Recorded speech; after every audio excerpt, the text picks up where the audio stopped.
Folks, welcome to the Jake Feinberg Show, live here in Mesa Performing Arts Center here at the Mesa Performing Arts Center. Just beautiful cats that have already completely blown my mind today. We got a younger cat, Santiago Roberts, welcome. Thank you. Dom Famularo, Another younger cat. You were dancing around, man, and it was beautiful to see. It was nice to see some beautiful soul you brought today. The man behind this idea, the Art of the Rhythm section, Billy Cobham, welcome. And another beautiful cat, great guitar player, Dean Brown. Welcome to the Jake Feinberg Show. Thanks, Jake. Thanks so much. Great to be here. Dean, I've been fascinated with this question for a long time. Not recently. There's a fine line between being a craftsman and an artist and a musician. And I'd like you to talk to the audience about how you dealt with that in your career, ultimately becoming a musician rather than a craftsman.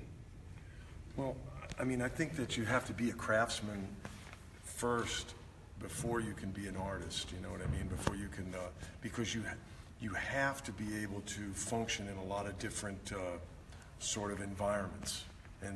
And so we're just compelled to work at our craft first, and then we have to try to find our voice.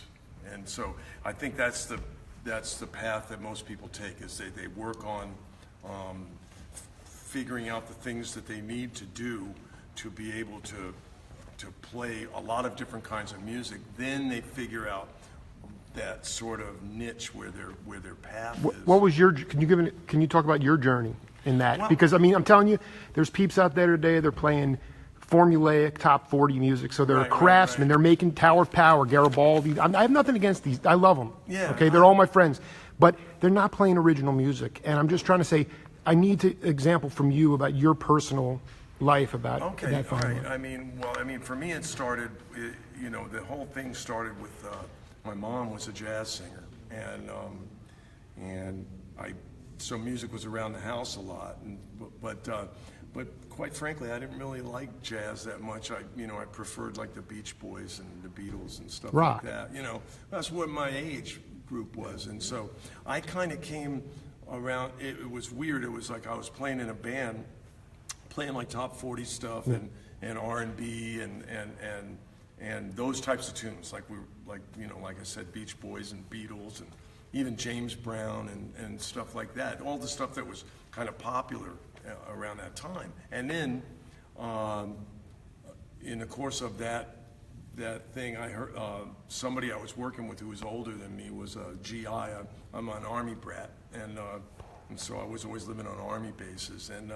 And this guy said, you know what?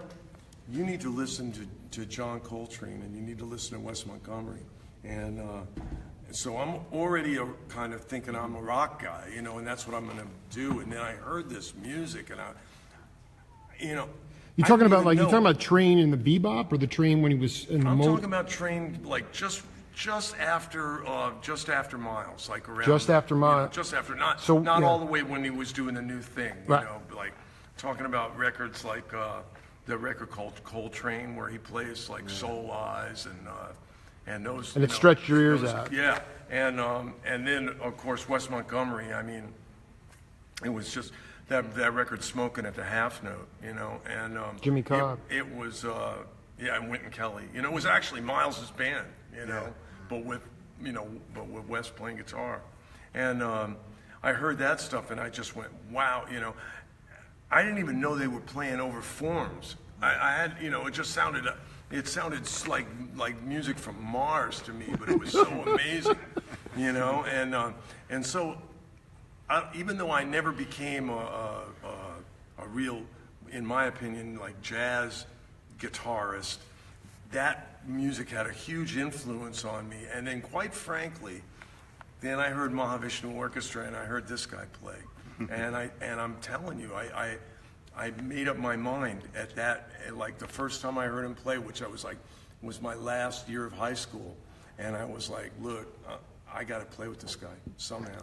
You know, and I have to play with Billy Cobham, and it, you know, by just a miracle of sort of, Happenstance. yeah. It was a divine thing. It worked out. I happened to be in the right place at the right time. Well, I just want to ask you another question before we move on. Is that Buzzy Featon, a big fan of the Jake Feinberg show, Butterfield Blues Band? He talked to me, Sure. okay? He said to me, it's much more important, Jake, to like the sounds that are coming out of your apparatus as opposed to chops. First, you want to develop the sound before you develop the technique. And I want you to talk about, you can riff on that any way you want. Okay. Well, I mean, I always tell people, I cannot separate my technique from the sound. If the sound is bad, I can't play. I'm not uninspired by it. And not only that, it changes your technique so that it makes you incapable of playing stuff that you could play easily in your room with the amp off. Mm-hmm. You know what I mean? That's right. And because you're trying to compensate for stuff that's irritating you. So I totally understand that, and I try to tell people all the time when they're getting ready to play, make sure you got a tone you like, on your instrument, so that, because that's your first line of defense, and that's the first thing people hear. Like you listen to Carlos Santana, right? 2 notes, you know who it is playing, Eric Clapton, right?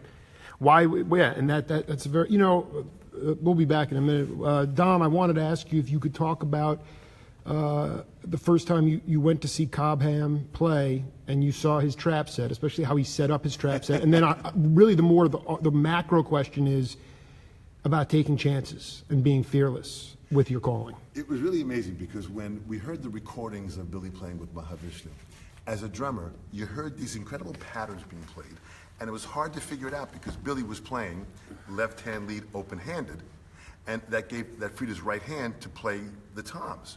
So we're hearing this on recordings, and in our little ignorant, little closed-minded world, we're playing this way, trying to figure out how did he cross his arms to get to that floor tom that fast with that kind of a groove. So we couldn't calculate this until finally we went to hear the band live. And first of all, with Mahavishnu, there was electricity going on in between the musicians as they were playing. So you sat there numb in your seat because of hearing the music reached you deeply. Then you saw the interplay between these great artists speaking to each other musically, and it just lifted your spirit to a high level where it took you to a completely different place than whatever you were conditioned beforehand. Then when I saw Billy's hi-hat, the height of his snare drum, and saw how he was playing, that just completely changed. It was like a paradigm shift. How did it shift you? How did it shift your brain? It shifted my brain to a point where it went like I was going down the coast and I'm driving along the way, and all of a sudden I made like a sharp left.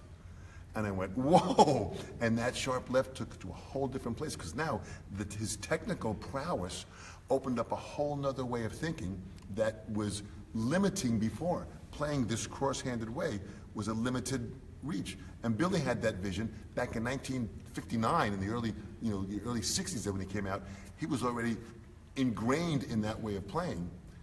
And that's why his concept of thinking is way wider than we had ever thought of before. So Billy really opened up millions of minds to better options of your craft, as literally as Dean just said, and as you became a better craftsman, that opened up options of expression, which then led you to artistic individuality, which is what I think we all seek. Well, my point is that why did you focus on Boogaloo, the chicken, specifically those rhythms? Can you talk about what you were trying to convey, or maybe Billy can talk about it too? But it's that Idris, it's that Boogaloo between, the New Orleans, that funk with the soul and the backbeat with jazz. Absolutely. So I wanted, because I was trying to figure. I'm not a musician, obviously, but it's like you kept going over the melodies. Are we lacking melodies in modern music? Interesting enough is that a lot of the young generation, they think in just 2-measure phrases of chord changes. They don't think form of tunes. And a lot of the young kids don't know tunes. They don't know songs. No, not a big bag of tunes. They don't. So they have a very limited amount of songs that they know. So therefore, they don't concern themselves with form. They just play a 2-measure phrase, and they just solo on that until they're drained. Well, it's limiting. So understanding form, why did you add? When we played the chicken here at the Billy Cobham retreat the first day, everyone was a little uncomfortable with it. So in the private breakout classes, I started working on it to make sure that they understood form. They understood some of the history of it, that this song goes back to James Brown's band, you know, in what it was. And then when Jocko took it over, he added another twist to it. So with that sound, they had to understand form. They had to understand what the purpose of the song was, the feel that they were looking for. So each student, I put them through that way of thinking. So when we finished our classes today, when we came back in for the final jam, now a week later, they all had a better understanding of the song, was further in their head. So where they were in the beginning of the week to where they were at the end of the week was a whole different place. And that's what the journey was of the Billy Cobham retreat. Santiago, it's great to meet you, man. And it's great to also see you play music. I wanted you to talk to the audience as a younger cat, your concept of leadership, and if you are a leader, how you demonstrate leadership in your band.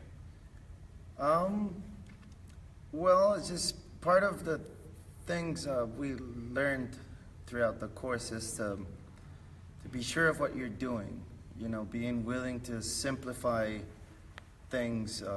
When you saw me talking to Bruno earlier on, I was telling him to focus on the things you can do to make the band, the musical presentation better. I think as a leader, it's good to sacrifice any technical thing you want to do to simplify, to support the music. So for me, musically, how I interpret the leadership aspect is to simplify my playing so it's more supportive. Kind of. Let me ask you though, this is the other thing. You go through this week here, it's very structured, but very therapeutic. Tell the peeps out there, how do you get this stuff out of your system? I mean, like, are you back on the bandstand tomorrow or whenever this thing wraps up? I mean, how do you get it out of your system? Because I mean, there's no touring circuit. These guys took it for granted. Dom decided not to do it, you know, but Billy did it, Dean did it, you know, and there's, what do you got going on live these days so you can get that stuff out of your system, man? Because you're burning on that thing.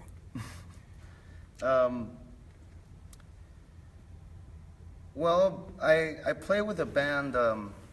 It's not this type of music. It's more, it's a hardcore punk band, and with them, I really have to make sure everything's well in place. The music is very loud, so I think again, it's just like how you approach the instrument to enhance the music. That's how. I'm sorry, it's just I have this idea of leadership with simplifying. No, I'm saying gigs. So, what kind of gigs do you have that you can get this stuff out of your system now? Well, when I go back home, I'm recording a couple albums with other bands amongst that realm, and then I'm also doing a couple jazz albums when I go back. So I think all these concepts should be reflected on how I play on those things, again, to enhance the music. But not, these are in the studio, not live. In the studio, and live also, you know, with them. Beautiful. Billy Cobham, welcome to the show, man. It's great to see you, man. Hello. It's great to see you, man. Good to see you again, Jay. Yeah, man. I was listening back. I wanted to ask you, you know, how do you teach this in this context, knowing that the way you learned was at Fort Dix, driving to Dr. Billy Taylor, getting home before Reveille, okay? Then you see this schedule. This is very structured, okay? So how do you teach in this model if that's not how you were taught? By taking what I experienced and bringing it to the stage and saying, this is what I've done. And these are the potholes that I've fallen into and come out of. And I'm here to tell you, don't do this. Do this so that you can avoid it. The key to bringing all of this information to the combination of individuals who came here today, it's not just the younger generation, it's people in the present and people who have also kind of retired and only are weekend warriors now. Just to get them to a point where they feel they've seen an alternative to what they're doing, something that can help them to avoid problems that they might even not even know, they may not even know they're in. And to see that there's an alternative. As we play, you don't talk. as much as we play. That's the objective. Walk the walk, not talk the talk. These are the things you can do that'll help you be a better player. Why? Because we're doing it, so we can prove it right now. Okay, last year, this thing started, and the first thing we did was put Miles on the screen. Okay, and we played that. Okay, after that was done, we said, now we're gonna play the same thing just to show you that we can play this. Okay, we finished playing it, and we said, okay, good. Now we want you to do the same thing. Why? Because you're just like us. So obviously, you should be able to do this. And you may have been waylaid along the way, but now we're going to bring you back online. You see, it's possible. And in some cases, it worked. This year, eons past that. Big difference. And so it's all positive. Who knows? Next year, if I'm blessed enough to try to make this happen again, I'll take a shot at it. Because I think that we've made some tremendous progress. Some people that were here last year came this year. And I could see the difference in 1 year that it's made for them. So why not continue to progress? And that's why I do what I do. Can you talk about your mindset, where you're at spiritually in the sense of giving back to the music? Because like I hung out with Ndugu, and he said it was a very difficult semester at the university. It's a very hyper-political situation there. And because of the immigration issue, because we have so many cats from over the world that are playing this music now. And I want you to talk to the peeps out there, especially your peers, about how best to give back to the music so the music can sustain. I mean, my whole show has been dedicated to that, reaching out to you guys. So some cats might think they're doing it, but I just want to know what you, aside from this, what is the most effective ways? Because like academia, everything's getting very politicized now. What you do is you create a platform that's parallel to what's going on now. I mean, you don't have a choice. If you really want to have it pure, oh yeah, you're going to be up against it. You know, it's not like we're making money here. But at the same time, maybe it's for down the road. If you can afford to make the investment, you find people who are interested enough to come and see what you're about, based on what you've done.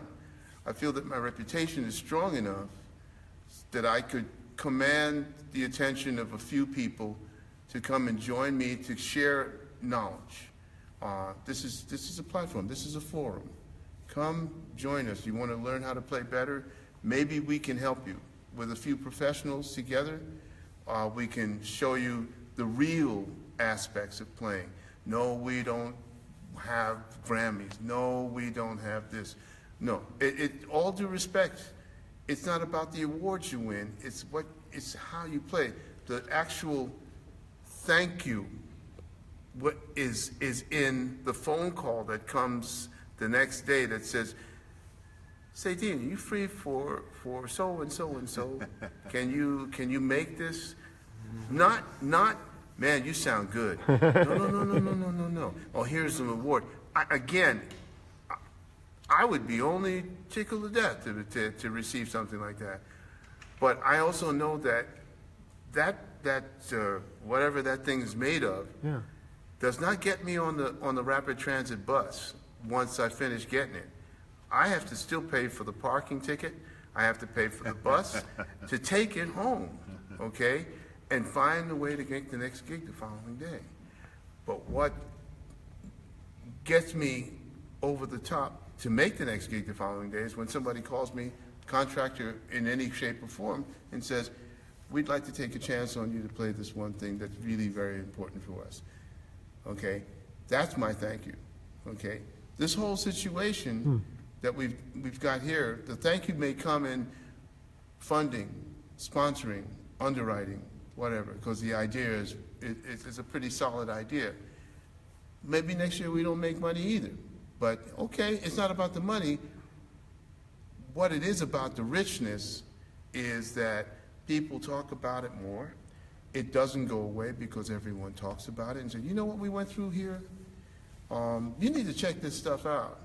You know, phone calls, grapevine. That's where I want to be because that's the real deal. That's what this is all about.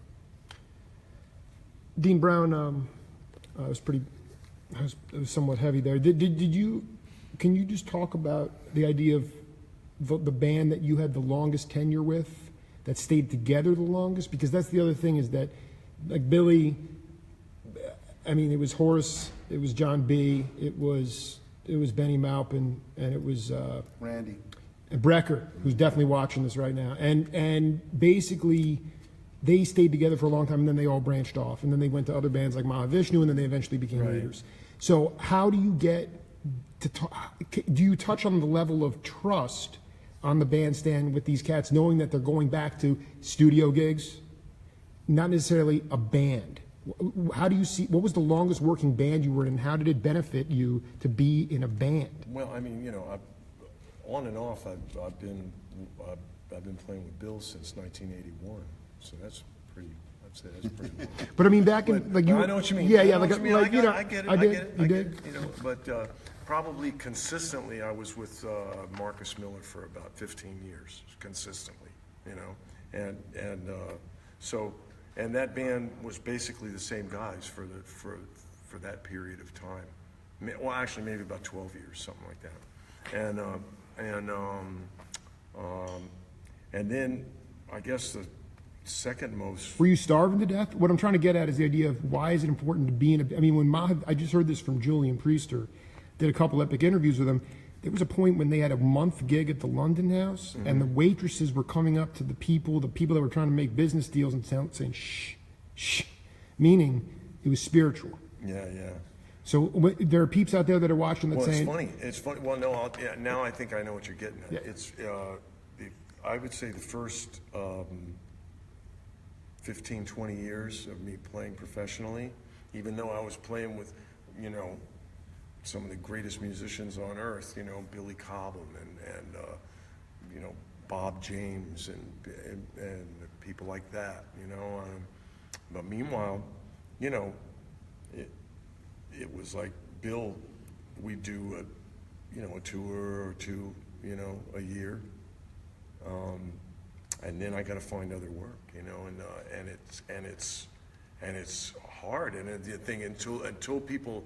There's the old thing where they say, the life cycle of a musician. That thing was like, who's Dean Brown, and then it's get me Dean Brown, and then it's get me somebody that sounds like Dean Brown, and then finally again it's who's Dean Brown. And so when you're in those the who's part, even though you're working, it's like, oh, you didn't even know Dean Brown was on that record, so therefore. You don't know to call them.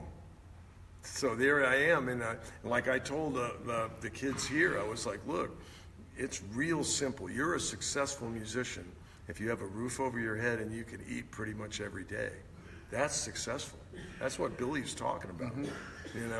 Is that There's that another means aspect to it too. that aspect that that's not being mentioned here is the distance between us over time. We don't forget where we've been. We are the bicycle. Sometimes we have to get off the bicycle to go and do something else, to take about 18, 20 years to come back around and do the same thing again. We played a couple of tunes today. We'll play a couple of tunes in the show tomorrow that we haven't played since 1984. right? At all. Really? Yeah. Yes. And that's the Warning album. Can you talk about? I think it's important. Do you just work them out, a little sketch? Do you do over rehearse? I find with my shows with now Check with you this guys. out. Yeah. I was going to write the tunes out. Dean said, just send the record, man. Or just let me know what tunes on the record you want to do. Don't worry about writing anything out. I wrote them out anyway, and he went. All he did was take dictation off, which is very little, and en route to God knows where, and came back. And when we came here on Monday, I think we had rehearsal or something. Yeah. And we played all four of the tunes, one after the other. Maybe we stopped to understand, in Dancer, what are we going to do? How are we going to end this? Because it faded out on the record. That was the reason why we had to play it again.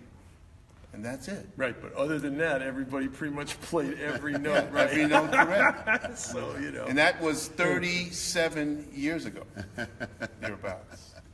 And my math is terrible, so I may be wrong. Yeah. Santiago, please, I ask all the cats about this. Can you, I was going to ask Dean, but I wanted to ask you, can you talk about your concept when you're in the when you're not playing like just, you know, punk music or rock music, but when you're playing improvisational music and the entire group goes off in trust and they go out and they lose the one and they come back and they find it together? Could you talk about your concept of any note can be the one? That any note could be the one. Well, Look at Jack DeJohnette question. I've been 1,000 interviews there. Oh, man. well, how I feel about that is I saw an interview with Herbie Hancock, and he was talking about that sometimes he would play the wrong chords, but then Miles would play something that would go with what he played, so it wasn't wrong anymore. What's in his book, too? Yeah, It's also in his book. I It's in think Herbie's book, yeah. it's But how does that relate to your playing career? I get it. I mean, Herbie is, you know, he's very trusting, very supportive cat. I get it. You know, you go somewhere, there's no wrong notes. But you, as a, you know, as a young, the reason I ask you that is because you are part of the lineage of the younger generation. Well, I try to go with what they're doing and gradually give enough cues so that we all kind of come back to what we're supposed to be. But it's not just really banging on the one, because then it doesn't sound musical, and then if the audience hadn't realized that the one was missing, now they know. So, so that's Well, you don't want the that's how I audience to go know. about it. Yeah. Yeah, really, that's how I go about it. But you know that's the thing. I mean, Dom, why don't you just Yeah, free associate here? Think about this. First of all, think about the fact that we're talking about to be successful as an artist and to, you know, to have a career in the business part, and then to be successful at your craft. Okay, so to have success at the craft is knowing your instrument so well that if there isn't a clear defining point of where the band is going, that there's enough strength in the experience of the members of the band to communicate non-verbally and find the essence of where they want to go. And sometimes that mistake, as Miles says, there are no mistakes, only unexpected opportunities. So if you allow that to be a part of your philosophy of playing, then you discover things that you might not have had the opportunity to rehearse before. You find new stuff. And going back to the business side, Did you talk about that? Do you have that with Morello, or did you have that in your career? well, absolutely. I just played with a band in Italy, and we played, and we just discussed, you know, some things. We played an hour show to a jam-packed club that had about 500 people. They had invited me down to come down in Costanza, and we played. And the discussion with the band, they were all younger than me, so they're all like 30 and younger. And the challenge that you have with that is you're talking about now a lack of experience. So it's either I lessen my bar to play with them, or I have a talk with them beforehand to help them raise their bar. So a part of what that is I got to try and bring them up a couple notches for them to be so aware that we're on that bandstand. We take nothing for granted, and they have to be present in the moment of every song at all the time. And when that happens, when everybody's present at that moment, magic happens. That's what happened this past week with Billy and the band, with Spectrum 40. Dean and Jerry and Rick and Billy, they're all in the moment and absolutely in the same place. So even if there's no eye contact, just their ears communicate to each other, which is powerful. Then when there's eye contact, it goes to another level. That's pretty powerful to have that level of communication at an extremely high level all the time. All the time. Going back to what Bill said about the business part, where now you have to discuss what success is. And when you ask somebody younger what success is, they then bring in, they want to be famous. That's a dangerous place to go to want to be famous. I don't know what that means. I still don't know what that means after 51 years of playing music professionally.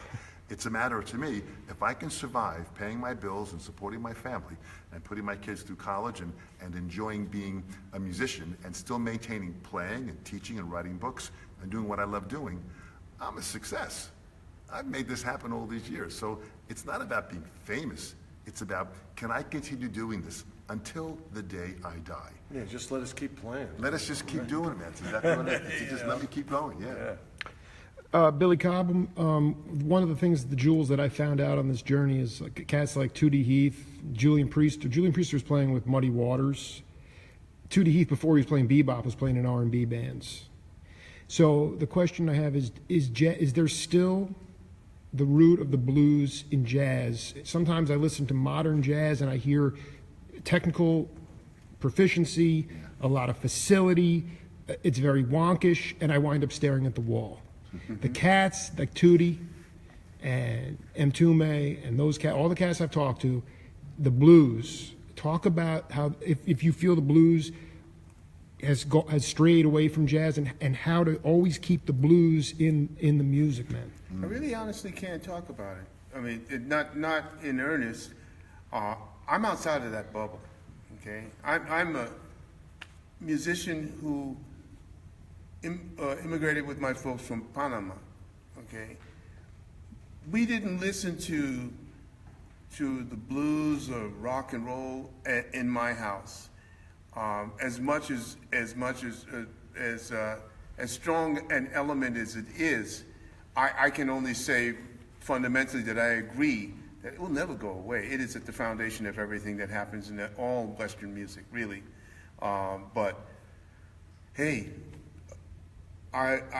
Dean would even be a better You don't deflect off this candidate. question. Did you play in No, R&B I'm not- bands that's before not what I'm bebop? saying. He said, dude, Dom is no. You need to back off. I can tell you Dude, what I'm Billy, thinking. you helped me get to this No, I point. don't think Dom so. knew you in '59. No. Just hear me out. Hear me out. Dean's gonna I answer don't that want- better than you? He won't listen to me. No, because he Okay. won't do He it. won't listen to me. Because this is very important. Yeah, it in is. fact that I'm being sincere in that I can't know it all. I know that I've received, in essence, a lot of support in my playing from a lot of great musicians, including Tootie and Jimmy and all of those cats. Now, it came from them. What they had, I could not avoid. I'm rubbing elbows with these people. So of course they're going to influence me. But to say specifically that blues, answer any question about the blues and all, I can't say for sure because there's so much. And I've only been in Muddy Waters' presence once, and that was with Horace when we were on tour with the Stars of Faith and Muddy Waters Band and the Max Roach Quintet, Elvin Jones Trio, all of this for 45 shows, okay, in Europe. But still, I was just watching, like I would be in this recording studio with Miles. I was a fly on the wall. I couldn't believe I was seeing, I was receiving and being influenced by the actions of the other musicians who were there, who were showing deference to this man only by their actions. They didn't talk to him. They just played when they felt it was necessary to play, and they didn't do anything, except on one occasion, when he just said, because they also, you could feel that there was no need to play. Okay, that would be on the recording sessions of the Bitches Brew sessions, as they called them, but there's a lot of things that went on in that, about 7 records that came out of there. And to me, to just walk into the studio and see, you know, Chick, Keith, Joe Zawinul, and Larry Young. And then later, of course, Herbie was late, you know, so what else is new? And so he came in, I love it. gave Miles a record, or talked to Miles for a split second and then left. The next time that happened was on another session where he came in and gave Miles a record, and Miles, oh yeah, it was Jack Johnson. Miles told him to play, and he didn't have time to play, and Miles made him play by a look. Nothing more, because you couldn't hear what was happening because John McLaughlin was told not to play, and he started playing, and that's how the shuffle came on, and we never did rehearse any. We never played anything we rehearsed the night before. And so the session that was supposed to last for 3 or 6 hours ended up in about a half an hour. We had already finished the session, and they put everything else together because the groove was so strong. Miles decided he wanted to just keep that. But again, it was only because of the feeling, the body language of in essence, people like him. For me, he was one of the premier entrepreneurs for music, and influenced me greatly. Blues involved all of that, but it was more. There was more, and I couldn't even put it into words.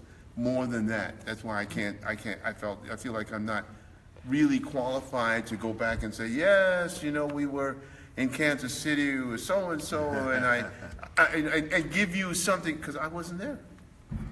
Dean, can you just riff on that, on what he just said? Well, I mean, when you talk about the blues influence on Modern jazz. on modern jazz, I think it's still there. The problem is that I don't hear it all over.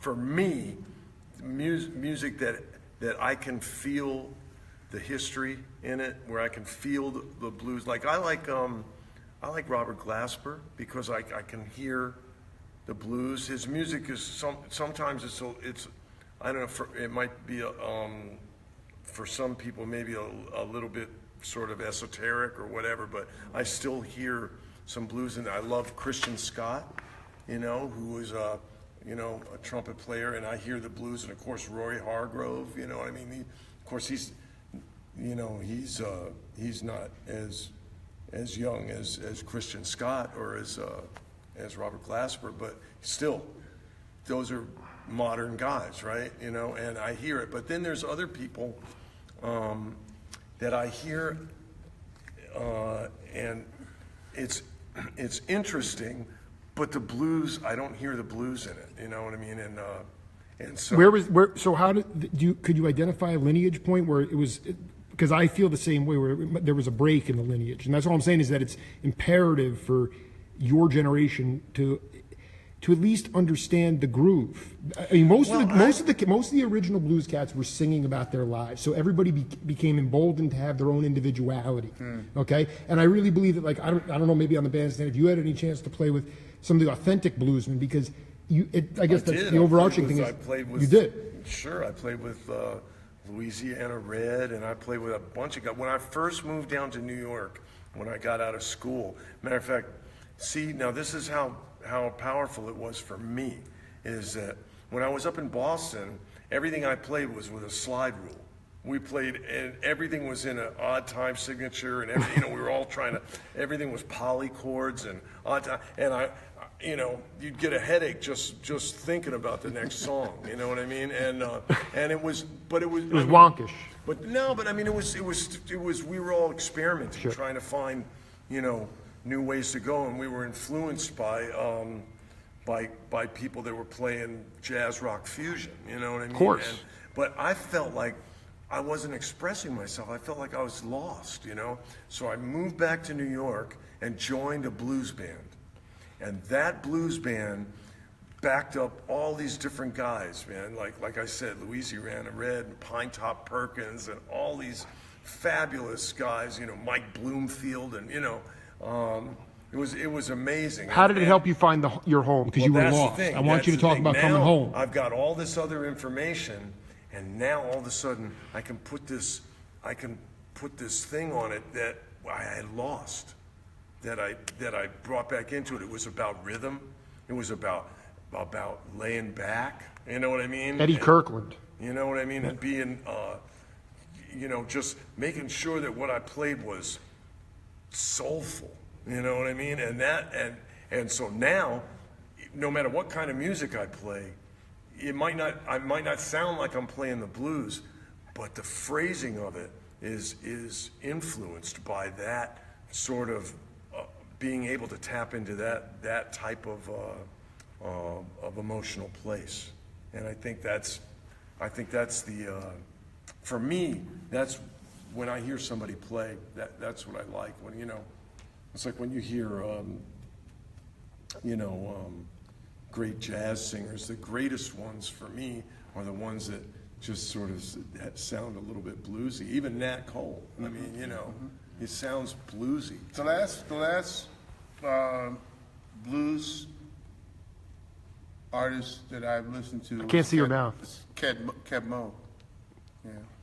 And I haven't heard anybody else since then, not that I've gone out of my way, but he just stuck with me, you know.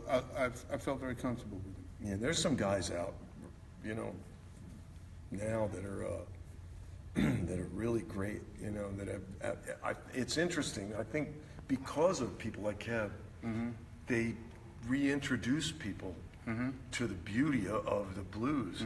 And so there's some guys out there that are actually there was a time, remember when the blues was like this thing that was frowned upon? Right. Yes. Right. Like, oh no, man, you know. Yeah, right. No, man, that's some easy, stupid music. You don't want to. And it was like, wow, don't do that. Yeah, yeah. And so a lot of guys were like, man, I don't want to play blues because I don't want to. You know, that music's too. No, I maintain. I mean, I maintain just through my oral history here is that jazz became an inside joke. It became too complex, and they didn't adhere to that. It became an inside joke for jazz musicians. You know, Branford Marsalis talked about jazz harmony. It was a very interesting thing that he said, because he said, you know, all of us, you know, guys that are in the club, you know, that's musicians. We know, you know, oh, that's a cool chord here and this and that. He goes, but it's all this, it's a private club that's only for people that play, you know, this jazz. Right. The people that are listening to it are like, it means nothing. Right. It means nothing. It's just you still gotta express yourself, you know, in a clear way that tells a story to an audience, you know. And I think if you forget about the blues, you know, that the blues will help you with that. For at least for me, you know, will help you get some clear, you know, statements out. I think it's very clear that's always in the foundation of all the music we play in Western music. All, you know, you can't get around it. You can't. One final follow-up for you, Billy. Did you ever play with you know, you talk about Panama. I had brought a Panamanian record. I saw there was a big band record, and I don't know if that's yours or not, but I brought this Panamanian record. Did you get a chance to play with the Mardi Gras Indians? No, I did not. But in New Orleans, could you talk? I wanted you to talk about Ed Blackwell and James Black, because those cats, the rhythms down there were about as authentic as they came. That's more your home. Well, the thing is that before those guys, for me, was a guy what's his name? Ponciano.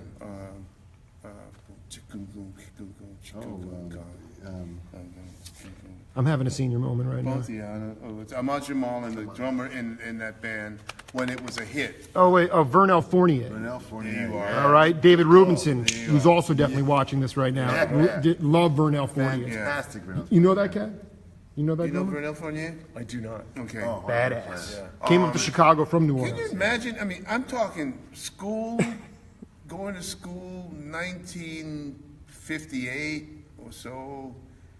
Ponciano was happening, man. That tune was great, yeah. And Because they had a I 6-month thing at the Pershing Street. could not believe the feeling that was coming out of there. This guy, no. That's right. That's you're 100% right. Yeah. Yeah, and that's, I mean, the other cats, I only knew them. I didn't hang out, passing in the night, understood the ships passing the night, understood their importance to the musical community, but did not experience them more than I experienced Alvin Batiste, for sure, you know, and that was out of Baton Rouge, which is not that far removed from it, although there was a scene happening there. There was a scene happening in Lafayette as well. He was playing in your band, wasn't he? That's exactly right. Yeah. And out of there came Charles Singleton, who ended up in Cameo, Randy Jackson, bass, okay, Journey, and then Whitney Houston, he was Whitney Houston. Yeah. Who was that young killer jazz guitar player that you had? Charles Singleton.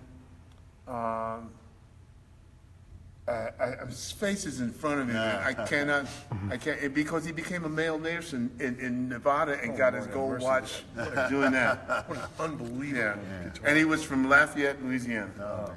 Are the flyover towns the new incubators of music? We talked about this in our first interview 5 years ago. You talked about the flyover towns Oh, no longer being, the city's no longer.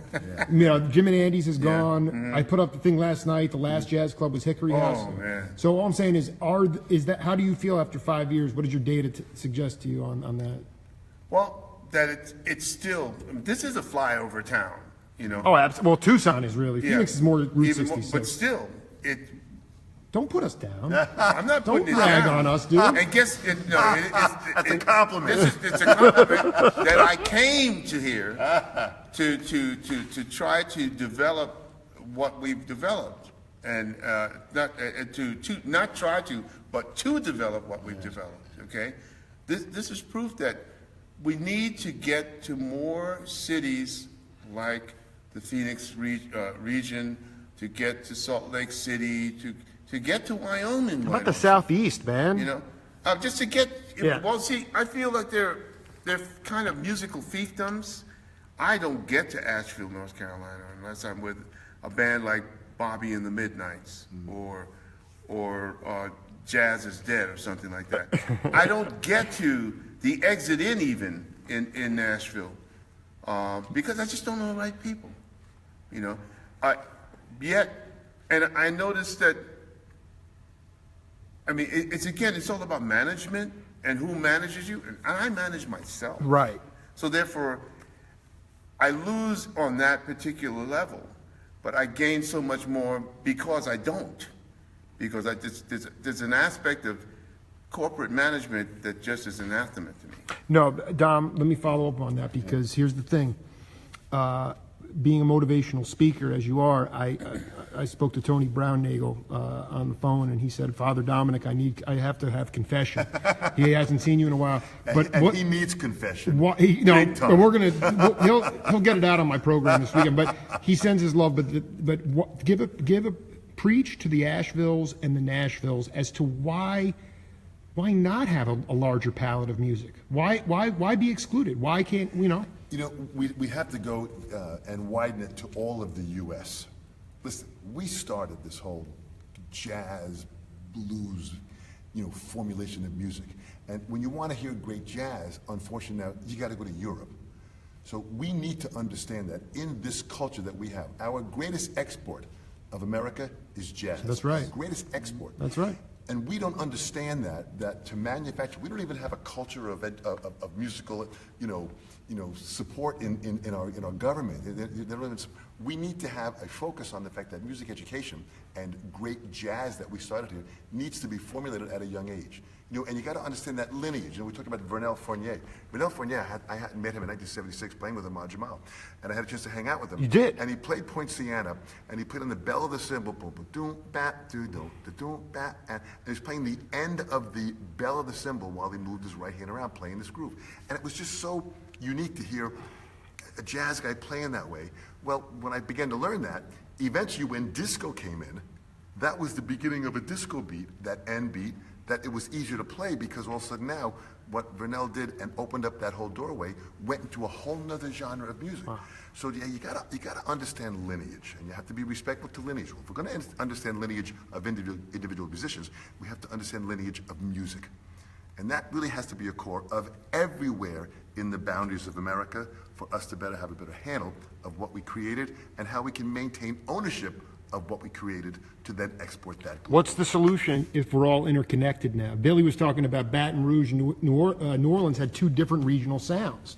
We are all interconnected. So hey, we got the internet now. That is totally the web of connection. But we also have Live Nation, which owns 90% of the venues here. So it's all formulaic stuff. I'm just trying to get away from formula. Yeah, yeah. The formula's got to be thrown, and that's why I dig the art of the rhythm. There's guys like John Cleary. You know. Man, that guy is creating because his music is clearly New Orleans based, but it's like a fusion, you know what I mean, of some other things with it. So I think. So the lineage is being increased. It's just, I just want you to talk to Asheville, Nash Vegas, these places, and say, expand your palette. You guys grew up with music. I mean, it was freaking music. I think there's something going on in Nashville, though. I really do. I mean, Well, it's really hyped up like on steroids. I mean, there's a lot of it's a very competitive scene, but there's just not enough work for all the peeps, you know. right. But I've heard from guys that there's like a lot more like places to play creative music there than there used to be and stuff. I mean, we hold it, but gig or play. Well, gig. I mean, to make a few bucks. Well, what about, I mean, look at a state or Republic of Texas, okay? Absolutely. If you're not part of that, if you're not a citizen of that state, it's tough to get in there. At least from up north, I mean, I find it very, very difficult to play there. And when we play there, it's almost as if they need us there to take a loss, you know, not to make any profit. The promotion, so what? You know, they have so much talent down there that they just, it's homegrown, and they kind of, the doors are closed. The same situation in the Southeast for all of the other states down that way. Great artists down there. They don't leave. They really don't leave because they don't have to. Okay. The doors are closed both ways. They don't let them out, and Yeah, they don't let they don't new let people them in. in. No. So it's really a challenge. Well, I mean, you also had these things where there were, I mean, whatever, JMO and Butch trucks were driving through southern Alabama. Butch They is were gone, man. Yeah. rest in peace, Okay. man. J-Mo, I don't know. God knows what happened. JMO, yeah, he's playing jazz. No, but the thing is that well, he's playing music. Sorry, but there were real. You're talking about an exclusivity kind of vibe. It's Yeah. not an inclusive vibe, you Yes. know. It's not. It's Yes. an exclusive vibe. Yeah. When McLaughlin would say, I know you didn't necessarily. Bert Holman, who's definitely watching this Yeah. as well. He Oh, said, wow, Bert Holman. Bert Holman's Wow. definitely. You know, he said to me, he goes, Billy actually really wasn't that spiritual. I thought you were really into the whole idea Me? of him No. settling down the crowd. But the point is, it was a spiritual Playing baseball. experience. So I mean, it's just the How do you get people's hearts to turn towards inclusivity and away from exclusivity? Maybe Republic of Texas is not a good example, No, but the point is that the Bobby and the Midnights is a jam band. You see, the only way I can see it is to storm the gates, you know, and bring something that's meaningful. It may happen once every 5 years or so, but there are a lot of places around this country to play, maybe once every 5 years if you can somehow thread it together. We played the Dakota, which is, I think, the last time I played Dakota in Minneapolis was with Spectrum 40. That's now 4 years ago. Yeah.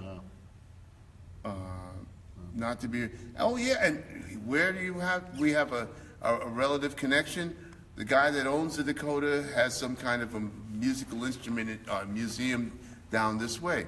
We've never been invited to play there. I mean, you know, lip service. Yeah, I have a Well, no, place. I mean, I'll change that immediately. But I mean, the point is that why, you know, but because that cat seems to know what he's, at least he's got his own Well, the bag. whole thing is, Ronnie Scott's. yeah, I mean, yeah, You're all but time. that's England. I played Ronnie Scott's. I played I played there the last 11 years, but before that started, I only played Ronnie Scott's in 1998 with Gary Husband and Randy. Bent over backwards to play that place, and we played a week there, and God be my judge, every show was sold out. I thought, we're in. That was 1998, and the owner, Pete King, did not hire me again. Even with Ron Carter and Kenny Barron, we were available to play in the trio.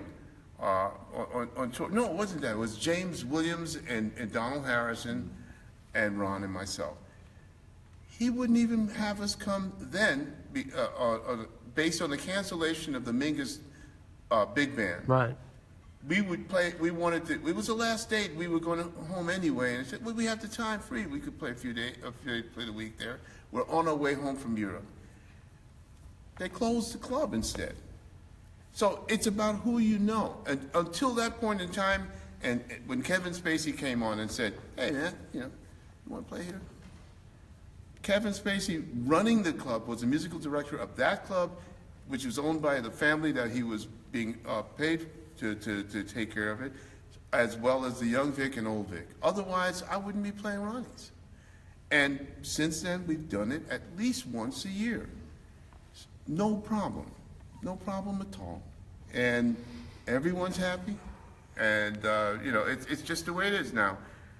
what can I say? You know, it's about who you know, and that's the name of the game. And so you move on. It's not a big deal.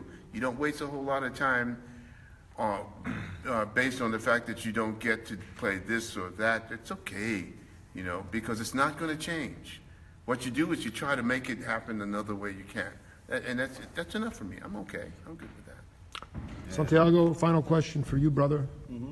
Can you talk about the value of the art of the rhythm section, and specifically, you know, this? I mean, on my show, I've reached out to people that could be my uncles or fathers. You know, at 39, you know, I mean, I've been on this trip for a long time, and these cats have helped me find my voice. But I'm curious as to the values that you learned from these guys who learned from the Barney Kessels, all right, and the Grady Tates, and I don't know how, I can't go that back far in your bag, like to the 70s, but what I'm saying is they learned from the original Titans. So now these guys are the link in the chain. So what would you say to the world for peeps that, you know, that might want to be enlightened? What would you say to them about the values of these guys? Well, this is how I think of it. It's a sociological project. You have to be. I learned that really every aspect of who you are comes out. How compassionate you are, how attentive you are to others. You know, how empathetic you are with other situations. Really comes down in your playing. Playing for the music, turning the ego off. You know, not doing flashy stuff just for people to be like, oh, he's a good drummer, but like doing what's meant to be done for the band to sound good in general. Getting the perspectives of the different instruments so you can enhance your supportive pattern, to put it in a way, on the drums specifically. Then as a drummer, not to be a rhythmicist, but be a musician, not thinking about, I'm doing a paradiddle or stuff like that, but think of what tones I want to get accordingly to what's going on musically. So for me, it really, those are things, because in schools, they teach you a lot of technical stuff, how to play notes, how to read notes, how to follow the charts and stuff like that, but this is more really a conceptual thing, like how to become a better musician. You know, art is created first and then someone transcribes it. So it's more focused on that, how to allow yourself to create that art that it's complementary to what's going on. How did you learn that? Could you give an example from one of these cats this week where you learned about that it's about the team concept? Put it into a you know, actual practical application. For example, there's this song "Sissy Strut," for example. You know, Sissy Strut. Yeah, it has Zigaboo. Yeah, I'm sure. It has a specific groove to it and stuff. When I played, this was last year, but when I played it, I was playing the groove, and the groove was fine. And I thought, man, I got the form down, everything was good. And then the bass player was like, you know, you were playing for yourself. You got the pattern down, but I was throwing in all these variations that you could have comped with that you did not pay attention because you were too focused on what you were doing. So that, you know, just things like that, like you really, Dean's approach to how drummers play the cymbals, to think of them more as chords rather than just, you know, just for accents or stuff like that. The rhythmicist thing, it's a Billy's thing. Chords as opposed to what? This is I'm very fascinated with, if you could expound on that, as opposed to Dean. Well, it's just like how you hit the cymbals. You know, how you're touch with them. It's not just. It's a feel. Yeah, how you're feeling. You know, they have different sounds. They have different harmonics to it. So you kind of have to play around with that a lot.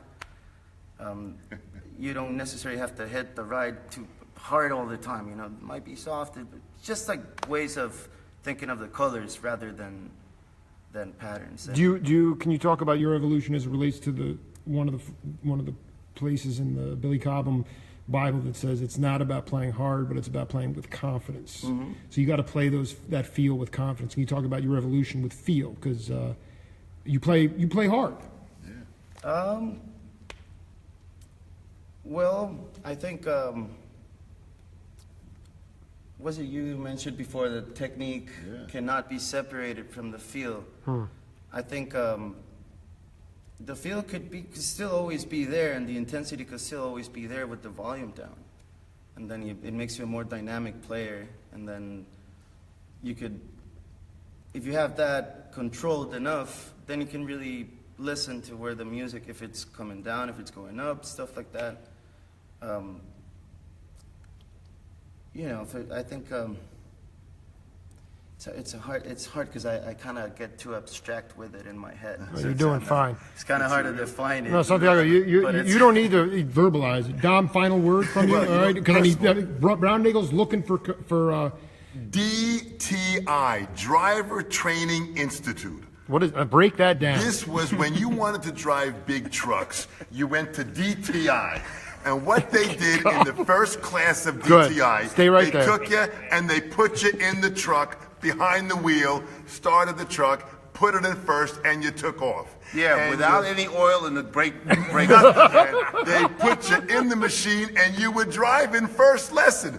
That's what the Billy Cobham retreat is. You're put in the driver's seat in the front, and you learn when you're driving how to move this machine. And you learn the subtleties, and you learn how to grab this big wheel and make turns. You learn how to back up. You learn how to work on a machine.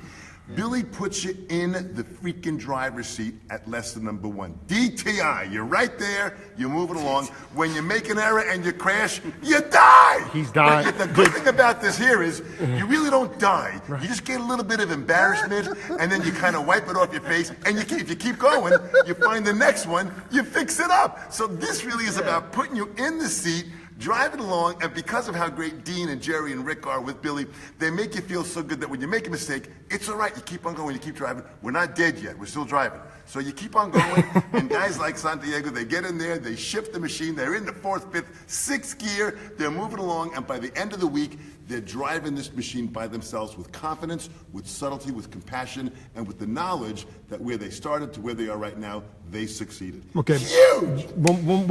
Dom, but If I could get a peanut butter and jelly sandwich.